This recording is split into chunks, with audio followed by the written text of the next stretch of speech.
Bonjour à tous et merci d'être venus. Pas très nombreux, mais quand même, il y a une fanbase énorme liée à Swift. Déjà, petite question, qui a déjà fait du Swift, du Kotlin ou du Scala dans la salle? Oh, c'est beau. Du coup, vous allez comprendre tout, moi j'espère. Voilà, Swift, nouvelle du front. Je me présente, je suis Simone Civetta, je suis développeur iOS depuis 5-6 ans. Bonjour, moi c'est Fabien Miro et je suis développeur iOS depuis 5 ans. Et voilà, autre question pour commencer, Swift ou pas? Effectivement, c'est une question on s'est dû poser, parce que bah, voilà, Apple a annoncé en juin 2014 Swift, qui a été publié en version 1.0 au mois de septembre.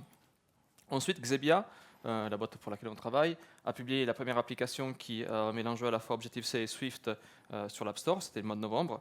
Mais voilà, mois de février, client important du monde de la mode et du luxe nous demande une application à faire from scratch.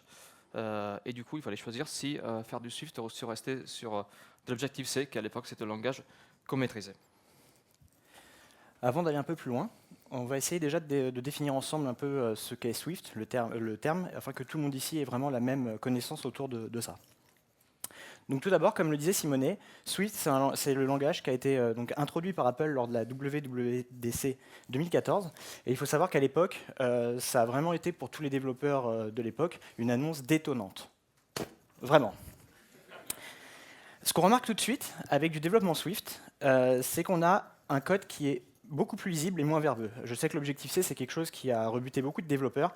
Avec tous les crochets, c'était pas très agréable. Donc maintenant, tout ça, c'est oublié. Swift, c'est vraiment plus sympa à lire. Et la conséquence directe, c'est d'avoir un code qui va être beaucoup plus simple à maintenir, puisqu'effectivement, comme il est plus lisible, on aura moins de difficultés par la suite à s'y retrouver. Pour, euh, pour tous les gens qui ont pu faire de l'Objective-C, alors il n'y en a pas forcément beaucoup, mais il faut savoir que la transition vers Swift, elle est vraiment aisée. Je dirais qu'en 2 semaines, vous êtes normalement vous êtes à même de pouvoir développer vos premières applications Swift. Et l'un des avantages d'ailleurs quand on développe en Swift, c'est d'avoir beaucoup moins de tolérance sur tout ce qui est erreur de programmation. Il faut savoir qu'en Objective-C, vous aviez tendance à développer, à compiler, il n'y avait pas de problème. Par contre, au runtime, vous aviez souvent des crashs. Il y a beaucoup plus de choses qui sont mises en place dans Swift qui vont finalement vous détecter les erreurs dès la compilation. Et du coup, la conséquence directe, c'est d'avoir une rapidité de développement beaucoup plus importante en Swift qu'en Objective-C. Du coup, on revient à notre question, Swift ou pas, ben, j'imagine que vous savez pourquoi on est là, du coup la réponse est évidente. Du coup, on a dit oui, bien évidemment. Ça n'a pas été un parcours vraiment très linéaire, parce qu'entre-temps, il y a 4500 montées de versions qui ont impacté notre projet, mais en tout cas, Swift est vraiment cool, et pas seulement quand on fait des petits tutos qu'on a lus sur Internet, mais aussi quand on l'utilise sur des vrais projets.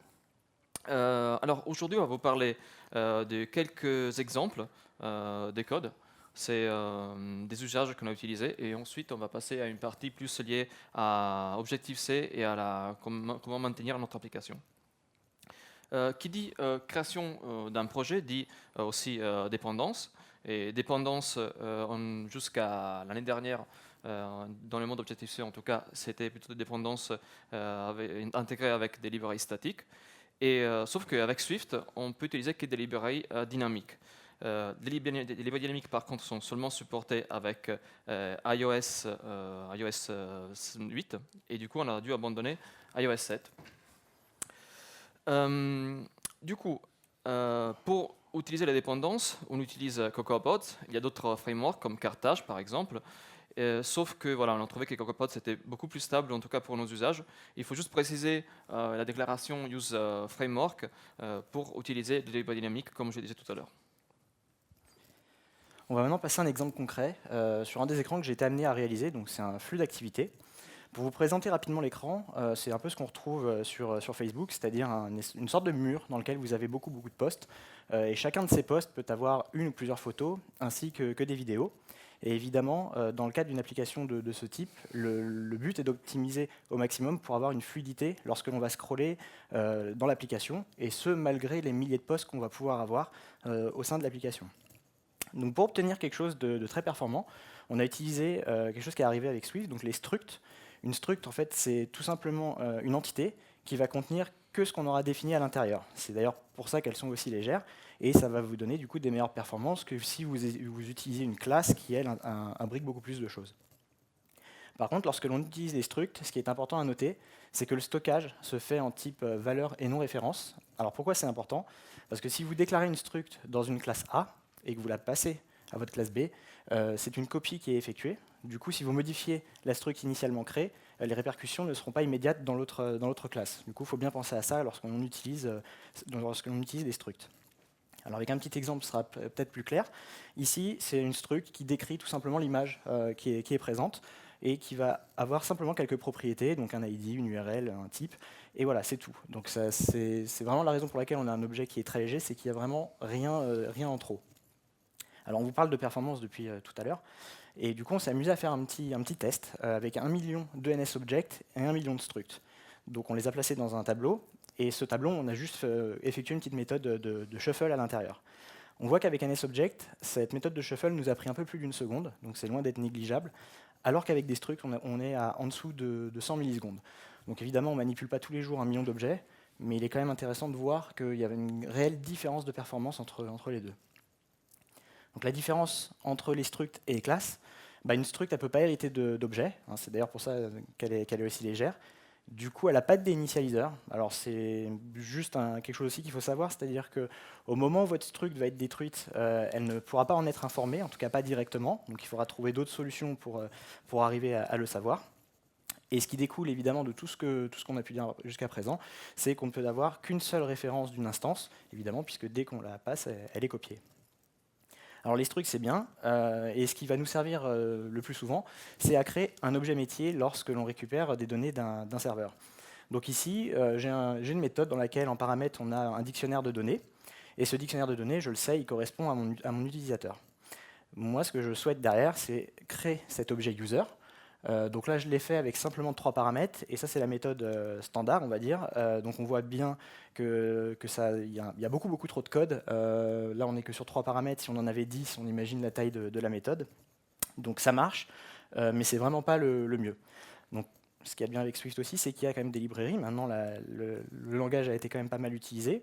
Et l'une des librairies qu'on a pu utiliser, c'est Unbox, qui, elle, va vous permettre d'effectuer une conversion automatique de vos données, donc en dictionnaire, vers votre objet métier. Donc ça va vous générer des structs, hein, c'est ce qu'on cherche à obtenir. Tout ça pour avoir toujours de meilleures performances. Alors la même méthode que tout à l'heure, sauf qu'avec Unbox, on voit que c'est quand même beaucoup plus simple. On est en une ligne, on obtient directement notre objet user. Il y a déjà tous les contrôles qui ont été mis en place pour éviter d'éventuels crashs qu'il n'y avait pas forcément tout à l'heure. Donc c'est vraiment quelque chose de pratique à utiliser. Pour faire une petite conclusion, je dirais sur les structs, donc éviter au maximum tout ce qui est héritage vers NSObject. Ça alourdit considérablement l'ensemble et vos performances seront forcément moins bonnes. Donc évidemment, utiliser au maximum les structs. On ne peut pas toujours, mais quand on peut, c'est bien de le faire, surtout si vous souhaitez avoir un très bon rendu. Alors les structs, on les a vus là dans le cadre d'objets métiers, mais on peut aller un peu plus loin avec, notamment sur tout ce qui va être configuration de votre projet. Ici, donc un autre écran, c'est un écran de profil. Donc vous imaginez bien, dans chaque application, quasiment maintenant, on a des marqueurs analytiques sur les différentes pages par lesquelles on va passer. On a également différents endpoints appelés, évidemment, pour afficher les bonnes données selon l'écran sur lequel on se trouve. Et les structs vous nous permettent de faire un regroupement logique de toutes ces informations et surtout de les centraliser. Alors on va s'attarder un peu sur la partie analytics. Ici, on a 5 marqueurs qui sont définis au sein d'une struct, enfin même de 2 structs. La première, c'est la struct tag, qui elle-même imbrique la struct des pages. Et du coup, de n'importe où dans l'application, si j'ai besoin d'accéder au tag du login, il me suffit de faire tag.page.login. Donc tout est regroupé, tout est centralisé, et c'est beaucoup plus propre à utiliser que d'avoir un peu du code comme ça défini dans chaque classe où on en a besoin. On va passer à une autre application qu'on a développée. C'est une application catalogue qui justement contient des produits de notre client. Il y a 600 000 éléments dans la base qu'on utilise. Il n'y a pas seulement des produits, il y a des configurations différentes, des matériaux, des couleurs. Il faut bien sûr faire des requêtes rapides pour trouver les produits dont on a besoin. Alors pour gérer le stockage en Objective-C, on aura par exemple utilisé une implémentation comme celle-ci. du coup un store qui contient une méthode pour ajouter des objets qui sont conformes à un protocole qu'on appelait XP Entity. Et ensuite, ailleurs dans l'application, on aura pu faire instancier un produit et le stocker avec la méthode addEntity dans notre store. Alors ça marche effectivement, sauf que ça se prête à des problématiques comme la suivante, c'est-à-dire si on crée une couleur qui est conforme à XP Entity, on peut l'ajouter à notre product store. Et ça, son problème en réalité, sauf quand évidemment on va exécuter l'application, et là les choses ne vont pas bien se passer. Alors ça c'était Objective-C. En Swift c'est différent, on a des generics. Les generics permettent justement de spécifier des contraintes qui s'appliquent uniformément à tous les éléments de notre Entity Store, par exemple. Et du coup, voilà, l'implémentation est très similaire, sauf que, en Swift, ça ne compile pas, parce qu'elle va nous dire que la couleur n'est pas correspondante à la contrainte qu'on a définie. Du coup, pour résumer, les génériques permettent d'écrire du code qui est facilement réutilisable et surtout qui est sujet à des contraintes spécifiques. Autre fonctionnalité qui nous intéresse, c'est les type alias. Ça existe dans plusieurs langages, effectivement. Ici, on a renommé les Entity Store généralisés en Product Store. Et du coup, on a du code qui est plus expressif et aussi plus maintenible. On passe sur une autre fonctionnalité, c'est les protocoles. Effectivement, pour ceux d'entre vous qui ont déjà fait de l'Objective-C, les protocoles, ça existe déjà, sauf que Swift est un langage orienté protocole. Ça veut dire qu'on peut utiliser les protocoles pour ce qu'on faisait avant, avec par exemple ici on a une méthode load dans un protocole qui permet de charger un produit en mémoire. On peut appliquer la même méthode à une couleur. Sauf que, voilà, vous pouvez imaginer que la méthode pour charger produit et couleur soit effectivement très similaire, limite pareil. Et du coup, il y a une fonctionnalité ajoutée à Swift 2, c'est les protocoles extensions. Cette implémentation, on peut la déplacer dans l'extension, et du coup pas avoir à la coder dans le produit ou dans les couleurs. Et il faut juste que product et color soient conformes au protocole qu'on a défini. Du coup, on a parlé d'une base qui contient beaucoup d'éléments. Et pour avoir les éléments en base, il faut synchroniser, télécharger des éléments depuis Internet par exemple. On manipule dans notre application 500 mégaoctets de données et il faut vraiment faire attention aux performances pour pas que ça prenne trop longtemps. Alors, côté performance, on peut utiliser les déclarations finales et statiques. Ça existe aussi dans plusieurs langages. Ça a une valeur sémantique, certes, mais ça a aussi une valeur liée aux performances parce que ça permet de profiter pleinement du runtime du Swift et notamment du dispatch statique, que ce Swift est présent, alors qu'en Objective-C, on avait seulement le dispatch dynamique. Et toujours en thème performance, attention au cast entre array, NSArray et dictionary, NXDictionary. Ils sont similaires, mais ce n'est pas du tout la même chose. Et du coup, quand vous faites du casting entre l'un et l'autre, en réalité, il y a plein de choses qui se passent derrière qui rendent votre application beaucoup moins performante. On va maintenant passer à une autre partie, la partie tâche asynchrone. Donc là, forcément, c'est quelque chose qui doit beaucoup plus vous parler. On va d'abord le voir au travers d'un premier exemple. Donc ici, c'est un écran qu'il a fallu refaire. C'est un écran d'appareil photo. Donc cet écran, il est légèrement différent de celui qui est natif. Notamment, il intègre une fonctionnalité qui est un petit bouton en bas qui vous permet finalement de stocker vos photos et vos vidéos dans une librairie locale et non pas dans la librairie du téléphone. Et ce qui, moi, m'a particulièrement intéressé, c'est une petite animation de diaphragme, comme on trouvait sur les anciens appareils photo, où vous avez les volets qui se ferment et qui se rouvrent. Donc pour réaliser cette animation, on a utilisé quelque chose qui s'appelle l'éclosure. Alors une closure, pour ceux qui ont fait de l'Objective-C, c'est l'équivalent d'un bloc. C'est simplement en fait une fonction anonyme qui va contenir un bout de code à exécuter. En Swift, c'est défini de la manière suivante. Vous avez donc deux accolades, et entre une flèche, vous avez d'un côté les paramètres et de l'autre le type de retour. Donc en exemple, sur l'animation dont je vous parlais, on a l'appel à la méthode closeDiaphragm qui, elle, va prendre un certain temps, puisque c'est une animation, qui va donc fermer les volets. Et automatiquement, à la fin de cette méthode, on appelle la méthode plutôt openDiaphragm, qui, elle, va rouvrir les volets. Donc en 3 lignes, on a comme ça notre animation de fermeture-ouverture de volets qui est effectuée. Un point très important en Swift, également, c'est les optionals. Alors, un optional, c'est tout simplement une variable qui va posséder une valeur ou non. Il faut savoir qu'en Objective-C, on avait quelque chose d'un peu similaire, mais on va voir rapidement que ce n'était pas aussi poussé. En Swift, c'est défini de la manière suivante. Donc vous avez votre déclaration de variable, et à la fin, vous mettez simplement le point d'interrogation. Donc ici, la variable delegate, camera delegate, est de type optionnel de par son point d'interrogation à la fin. En Swift, les optionnels rendent le code beaucoup plus expressif.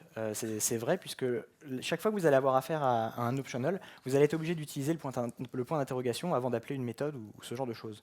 Du coup, quelqu'un qui reprend votre code, ou même vous, si vous avez à le relire quelques temps plus tard, bah, vous saurez tout de suite que cette variable était optionnelle grâce à ça. En Objective-C, une variable pouvait être nulle ou pas, et il n'y avait aucun moyen de le déterminer. Donc lorsque l'on repasse sur son code 6 mois après, c'était impossible de se souvenir exactement quelle variable avait quelle fonctionnalité. En revanche, il est parfois nécessaire de tester qu'une variable n'est pas nulle, et heureusement on peut le faire avec Guardlet. Donc là c'est quelque chose qui a été introduit avec Swift 2 aussi, et qui nous permet de le faire. Donc ici un petit exemple. Donc j'ai une méthode dans laquelle je vais passer une image qui va être donc de type optionnel, comme on peut le voir avec le point d'interrogation. Et j'ai absolument besoin par contre d'être sûr que cette variable existe pour pouvoir ensuite l'ajouter à ma vue. Du coup, on utilise Guardlet qui va affecter image dans menu icône si elle existe. Autrement, on s'arrêtera là et la méthode ne fera plus rien.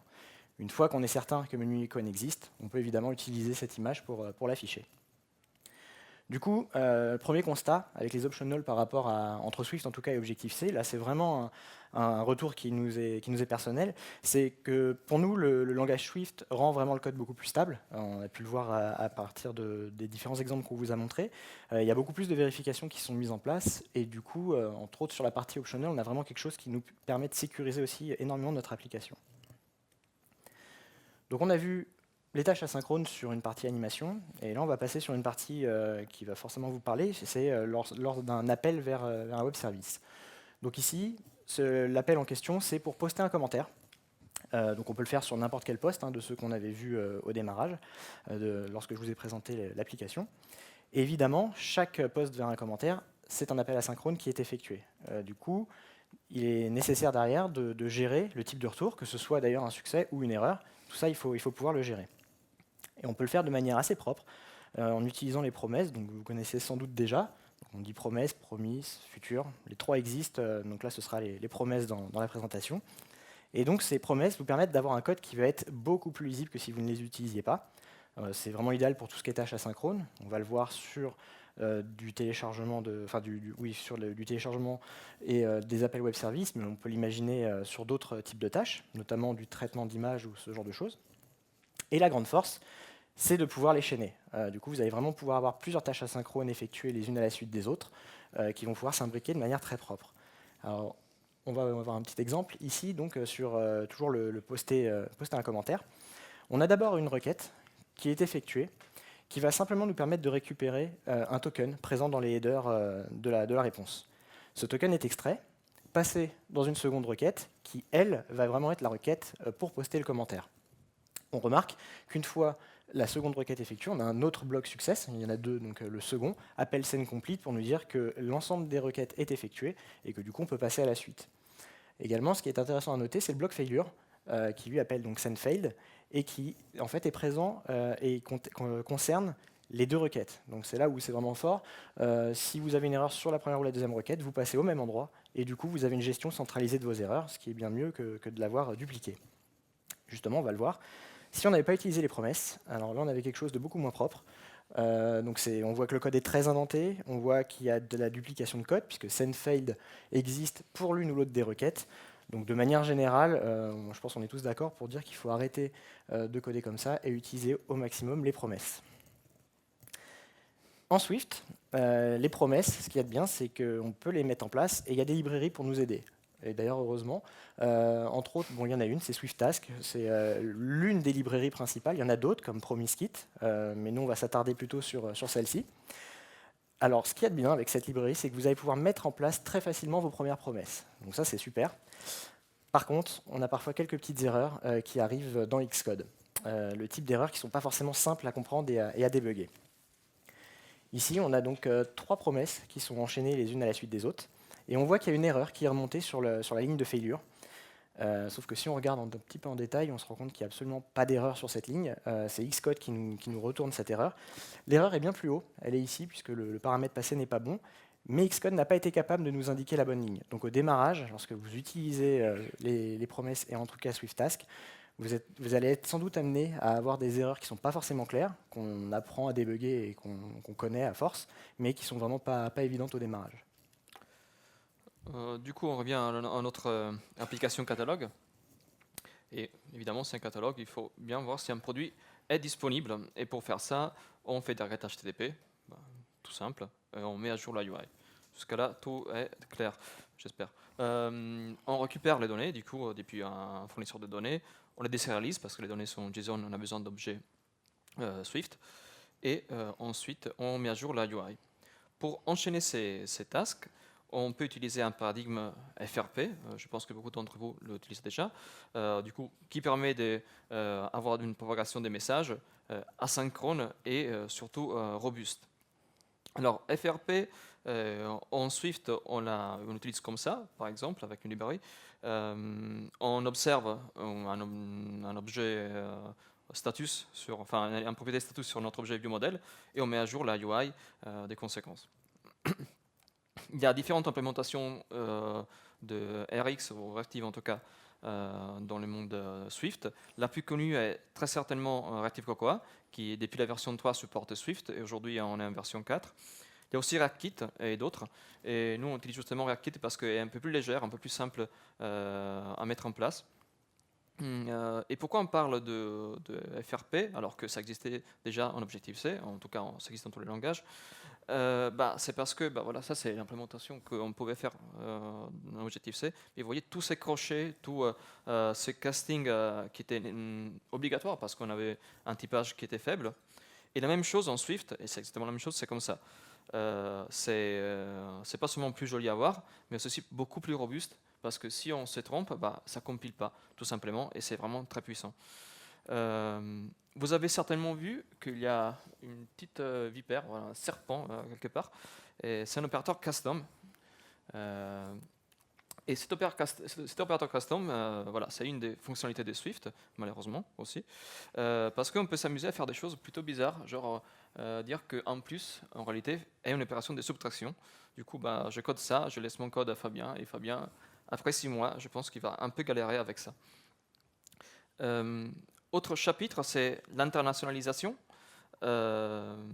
Évidemment, une application qui fonctionne un peu dans tous les pays du monde. Du coup, changement de la langue, bien sûr, traduction de l'IHM et traduction des contenus. Voilà, pour mettre en place ça, on utilise les enums. Ça existe aussi en Objective-C, bien évidemment, avec 3 pays, juste par exemple. Les enums, sauf que sont beaucoup plus puissantes qu'en Objective-C. Par exemple, on peut spécifier des valeurs associées. Bien évidemment, l'Italie est notre pays préféré. Et on peut aussi appliquer un switch pour, par exemple, imprimer quel est le nom du pays qu'on veut utiliser. Exemple similaire, mais pas tout à fait le même, c'est les langues. Vous savez, il y a plusieurs types d'anglais, plusieurs types d'italien aussi, mais ça c'est un autre sujet. Voilà, si on veut imprimer par exemple la langue anglaise, on peut spécifier avec des value binding, du coup des valeurs qui sont imbriquées dans notre case pour aller plus loin et être plus précis dans notre spécification de case. Les enums, du coup, c'est vraiment utile. C'est des first class types. Du coup, ils permettent de spécifier des méthodes et propriétés aussi. Ils ont des valeurs associées, comme on a vu. Et surtout, ils sont vérifiés à la compilation, ce qui est très intéressant parce que même les switches sont vérifiés à la compilation. Si on oublie un case, voilà, tout simplement, ça ne compile pas et on doit résoudre l'erreur. On parle des tests, argument qui fâche, tout le monde fait des tests, mais quand même, les tests permettent justement d'assurer les fonctionnements de l'application, de se protéger de la régression, et du coup, voilà, en Swift, en plus, c'est plutôt sympa de faire des tests quand ça marche, surtout. Là, dans notre exemple, on veut par exemple charger un produit en mémoire, et vu qu'on a une base de 600 000 éléments, on ne veut pas charger les 600 000 éléments pour voir si les produits effectivement existent. Du coup, comment on teste ça ? Pour tester ça, on revient un peu en arrière vers notre slide qui concerne les extensions. On modifie la signature de la méthode et on ajoute un store par défaut. Du coup, le store depuis lequel on veut charger. Du coup, vous voyez, c'est la méthode qui a juste un tout petit peu changé. Sauf que ce qui est cool, c'est que ailleurs dans l'application, on ne doit pas changer une seule ligne de code parce que tout va marcher. Parce qu'automatiquement, au moment de la compilation, la méthode par défaut, la paramètre par défaut est remplacée. Sauf que dans nos tests, par exemple, on peut injecter par exemple, un mock store, un store mocké qui contient seulement l'élément dont on veut s'assurer l'existence. Et on peut tester comme ça, tout simplement. Et je voulais finir avec un slide qui me tient à cœur, qui concerne un peu deux façons de coder en Swift. Il y a effectivement une façon de coder en Swift qui est comme l'Objective-C. On peut prendre chaque ligne d'Objective-C et convertir en Swift. Il y a même des convertisseurs automatiques qui font ça. Et il y a une façon d'écrire du Swift qui est swiftisé, je ne sais pas comment dire, qui permet d'utiliser les generics, les type alias, les protocoles d'extension. Ça ne va pas forcément dire qu'on aura moins de lignes de code, mais on aura en tout cas un code plus robuste et plus stable, en tout cas plus maintenable. Et du coup, coder en Swift, ça ne veut pas forcément dire penser en Swift. Et en tout cas, Swift, c'est vraiment cool. J'ai vraiment apprécié travailler avec Swift. Alors effectivement, on a pu voir, il y a beaucoup d'aspects vraiment positifs. Swift, c'est vraiment cool. Mais nous, on a démarré, comme on disait, il y a 1 an nos projets. Et il y a 1 an, c'était pas aussi cool que ça. Du coup, on a plusieurs retours à ce niveau-là. Donc le premier qu'on va pouvoir vous faire, c'est ici, on est dans la console de debug, directement dans Xcode. Et donc avec un PO, on essaye de récupérer des informations, ici sur Refresh Signals. Et une erreur nous est sortie instantanément, ce qui fait qu'en fait, on ne peut absolument pas débugger, puisqu'on était censé avoir quelques informations qui, là, ne nous sont même pas données. Autant dire que pour débugger, c'était vraiment pas évident. Donc ça, c'est un des premiers points. Un autre point plutôt sympathique, je reviens sur mon application que je vous ai présentée au début. Ici, on voit qu'il y a 4 boutons d'action qui permettent de faire un like, poster un commentaire, etc. Et en fait, lorsque j'ai sorti cette application en release pour la première fois, tous ces boutons ont causé des crashs. Et le crash associé, c'était comme si la méthode n'existait pas. En fouillant un petit peu et en cherchant, on s'est rendu compte qu'il y avait un flag au moment de la compilation, qui est Optimization Level, qui, en mode debug, est par défaut à None, et se met à Fast en mode release. Alors c'est super parce que c'est censé optimiser le code pour avoir quelque chose de sans doute plus rapide et plus léger. Dans mon cas, c'était tellement optimisé que du coup ça m'avait retiré des morceaux de code, puisque les boutons me généraient des crashs. Pour le corriger, ça a été assez facile. Il a suffi de passer le flag à None en mode release, mais vous imaginez bien que ce n'était pas forcément très trivial à trouver au démarrage. Alors également, on a traversé plein de versions d'Xcode, notamment celle-ci. Donc ça, c'est la 6.3.2 que je vous déconseille fortement d'installer, surtout si vous faites du Swift, car là, on a mis un breakpoint. Donc on est censé obtenir une sorte de stack trace là où il y a le spinner, qui en fait tourne indéfini tout le temps, qui va tourner tout le temps et qui du coup va vous empêcher d'avoir quelconque information à ce sujet. Donc vraiment la 6.3.2 ça a été une horreur. Heureusement c'est fini avec les versions plus récentes. Donc votre application est prête, elle est développée, c'est super, tout le monde est content. Maintenant je pense que vous êtes à même de vouloir la suivre et voir un peu comment les utilisateurs s'en servent. Et donc, là, je pense que beaucoup de gens sont au courant et connaissent. On va faire juste un petit point sur Fabric, donc qui permet, je le rappelle, un déploiement centralisé et versionné de vos applications. Donc, si votre client teste une version de l'application et qu'un crash apparaît 1 ou 2 versions après, on va pouvoir comme ça, ensemble, finalement, déterminer l'origine du bug et surtout à partir de quand il a pu être introduit. L'un des éléments les plus importants, évidemment, c'est la remontée de crash. On évite d'en avoir au maximum, mais évidemment, il y en a toujours un peu. Donc ça nous permet de les remonter de manière claire. Et également, vous avez des statistiques d'utilisation sur votre application, que ce soit le nombre de crash, le nombre d'utilisateurs, le nombre de nouveaux utilisateurs, le nombre de sessions par utilisateur. Bref, il y a vraiment plein d'informations très utiles. Alors, ce qu'il y a de bien avec Fabric, c'est que c'était aussi valable en Objective-C, et ça marchait vraiment très très bien. Entre autres ici, donc on a un crash qui intervient, on nous le dit, ligne 1310, dans une méthode qui est claire, getCurrentUDPValues. Et le crash en question, c'est un index dans un tableau, donc quelque chose que à peu près tous les développeurs ont dû rencontrer. Voilà, là c'est clair, il n'y a pas de souci, c'est facile à débugger. Maintenant on va passer à Swift, et on va voir que c'est un peu moins drôle à ce niveau-là. Donc ici, alors on a de la chance, il nous dit que c'est la ligne 31. Alors pourquoi je dis qu'on a de la chance? C'est qu'il arrive parfois que les crashs remontés nous donnent comme ligne la ligne 0. Donc voilà, à ce moment-là, c'est terminé. On sait juste la classe qui a causé le crash, mais il faut chercher après partout pour savoir d'où vient vraiment le problème. Donc ici, c'est bien, ligne 31. Par contre, la définition du crash est beaucoup moins claire. Là, évidemment, on n'est pas vraiment plus informé. On a une petite idée, alors à force, on apprend à les débugger, mais c'est vrai que c'est vraiment pas évident, comme ça, en lisant un log, de trouver d'où vient l'erreur. Et surtout, donc, pourquoi suivre son application? Donc pour nous, en tout cas, on l'a vécu, il y a une évolution du langage qui est constante. On l'a vu d'ailleurs dans la timeline que Simonet vous a présentée. Donc nous, on a démarré, on était en Swift 1.2. Aujourd'hui, on est en Swift 2.2. Et il faut savoir qu'il y a eu une transition entre la 1.2 et la 2.0 qui a été assez compliquée, puisqu'Apple donc a changé énormément de choses dans le langage, et surtout a fait en sorte que la rétrocompatibilité ne soit pas assurée. Donc votre code qui marchait très bien avec la 1.2, vous téléchargez Xcode 7, puisqu'à l'époque c'était Xcode 7 qui gérait Swift.2, vous compilez, et évidemment ça ne marche pas. Donc heureusement, au sein même de leur outil, ils avaient prévu le coup, et il y a un outil de migration qui finalement va vous aider à passer de Swift 1.2 à 2. Mais il est clair qu'il vaut mieux suivre son application, vu les évolutions qui sont en route et qui arrivent. Il vaut mieux vraiment faire attention à tout ce qui sort. De manière générale, chez Xebia, on a écrit un Tech Trends mobile qui finalement reprend pas mal de choses de ce qu'on a pu dire aujourd'hui sur le mobile. Il y a aussi pas mal de choses sur Android. On en a ici, donc si ça vous intéresse, n'hésitez pas à venir nous voir et à nous en demander. Après avoir parlé autant de Swift, on pourrait se demander, et l'Objective-C dans tout ça? Effectivement, après tout ce qu'on vous a dit, je pense que s'il y a quelques personnes qui ont une application en Objective-C, vous avez juste envie de l'acheter parce en comparaison de Swift, il n'y a vraiment rien à voir. Heureusement, non. Heureusement, c'est pas la bonne approche. Objective-C est toujours valable. Apple n'a absolument pas déprécié ce langage. Il continue d'ailleurs à le faire évoluer, légèrement, mais il continue à le faire évoluer. Donc ça prouve que Objective-C est toujours utilisable dans de vrais projets. Après, notre retour vraiment sur 2 projets au moins, c'est que le développement est beaucoup plus lent en Objective-C. Alors certes, un développeur qui va se mettre à Swift a une montée en compétences et c'est un temps à prendre en compte, mais à moyen et long terme, vous serez largement gagnant à développer en Swift plutôt qu'en Objective-C.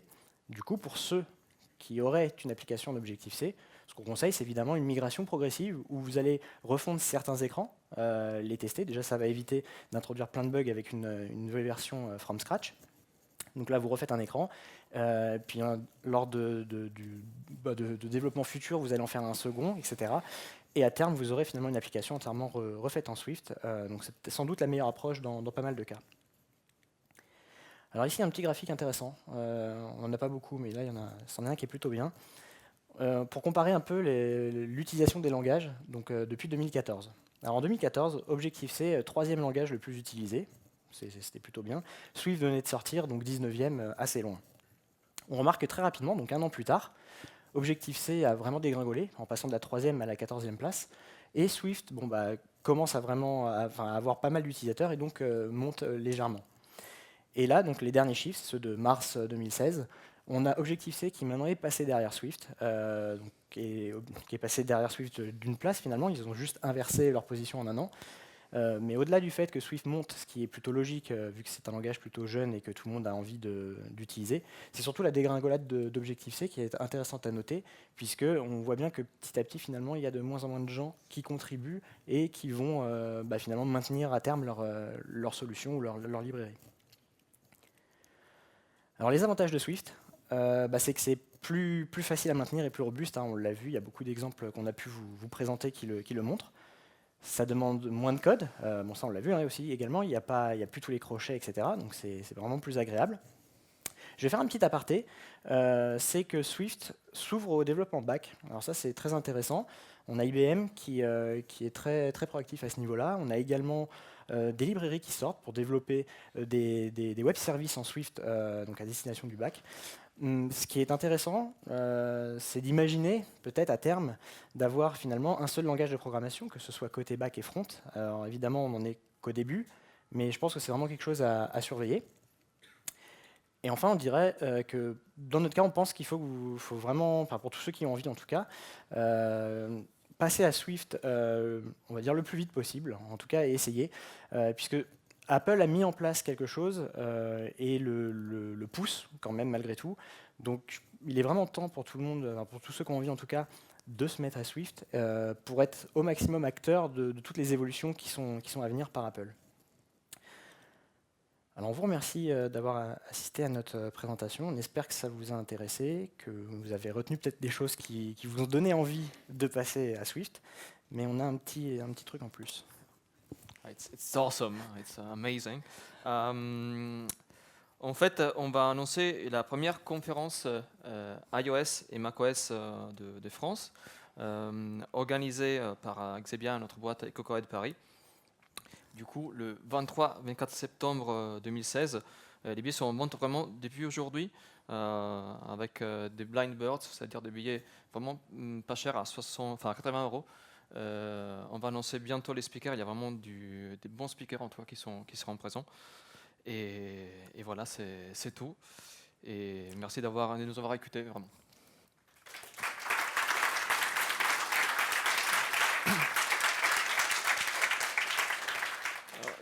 Du coup, on a 11 minutes pour les questions. 10 minutes en ce moment. Oui.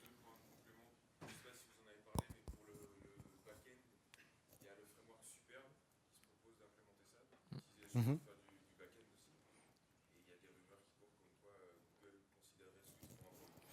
Exactement. Ouais. Vas-y. Pour la petite histoire, alors sur Android effectivement, il y a eu, alors vu que maintenant Swift est open source, il y a eu une pull request qui a été acceptée il y a 3 semaines qui permet de compiler Swift pour du Android pour faire de l'NDK. Et même si, voilà, d'ici qu'il devienne un langage vraiment Android, je pense que ça va, c'est pas encore sûr. Et concernant les frameworks back, il y a beaucoup de choses. Il y a Perfect, il y a Kitura, il y a Curaçao, il y a vraiment beaucoup de choses pour faire du back côté Swift. Oui. Juste pour le slide de classement d'Objective-C Swift, Mhm. la dégringolade, c'est quoi? C'est la montée des applications hybrides, enfin, écrit Objective-C qui passe de la 3e place à la 14e. Enfin, je ne sais pas comment l'expliquer. Alors pour moi, enfin là on l'a pas mis, on avait normalement un autre graphique intéressant à ce niveau-là. C'était de voir aussi effectivement le nombre de nouvelles librairies. En fait, on se rend compte qu'il n'y a quasiment plus rien en Objective-C. C'est très bizarre, mais les développeurs, en tout cas Objective-C, sont pour la majorité maintenant passés à Swift. Donc forcément, la dégringolade, elle suit, quoi. C'est d'ailleurs notre cas. On était Objective-C initialement, on est passé à Swift et on n'a pas spécialement envie de revenir sur de l'Objective-C maintenant. Mais Swift n'est pas 3e. Ah, Swift n'est pas 3e, non. non, Je veux dire, pas encore. les applications mobiles, du coup, sur iOS, il y en a peut-être beaucoup plus qui sont hybrides ou pas? Non, en fait, alors, il y a déjà deux raisons pour ça. C'est que il y a un période de transition où les boîtes ne savent pas encore quoi faire. Et il y a les grosses applications qui restent encore sur Objective-C. Je pense par exemple à Facebook, qui a une base de code qui est énorme en Objective-C. Ils ne passent pas à Swift parce qu'ils ne sont pas prêts. Il y a des décisions évidemment qui sont respectables et il faut comprendre leur taille. Et autre chose, c'est qu'en réalité, Objective-C a perdu très rapidement, mais dans nos graphiques, on ne voit pas le fait qu'il y a beaucoup de choses qui sortent aujourd'hui en Swift. Par exemple, voilà, on parle du dernier trimestre 2014, du coup c'était tout nouveau. En 3 mois, il y a eu 60, je sais plus le nom, c'était 60 je pense, librairies créées pour Objective-C et 12 000 pour Swift.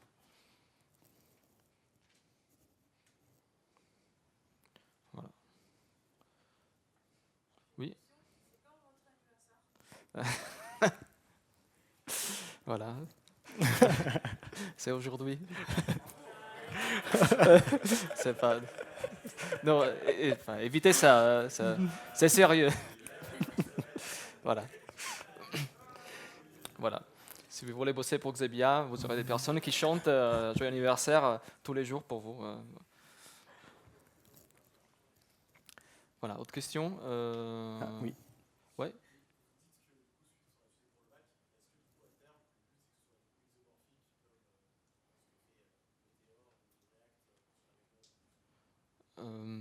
Alors,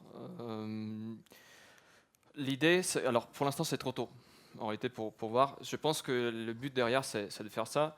Après, c'est vrai qu'on pourra faire du back et du front sur Swift, sauf que le front pour l'instant, c'est seulement du front iOS. Du coup, Voilà, c'est isomorphique, oui, mais il faut, enfin, seulement pour tout ce qui concerne Apple, quoi. Après, sur Android, c'est à voir. Sinon, voilà, c'est encore vraiment tôt. Par exemple, aujourd'hui, il n'y a pas encore une version stable Swift qui compile pour le bac. Il n'y a que des versions intermédiaires.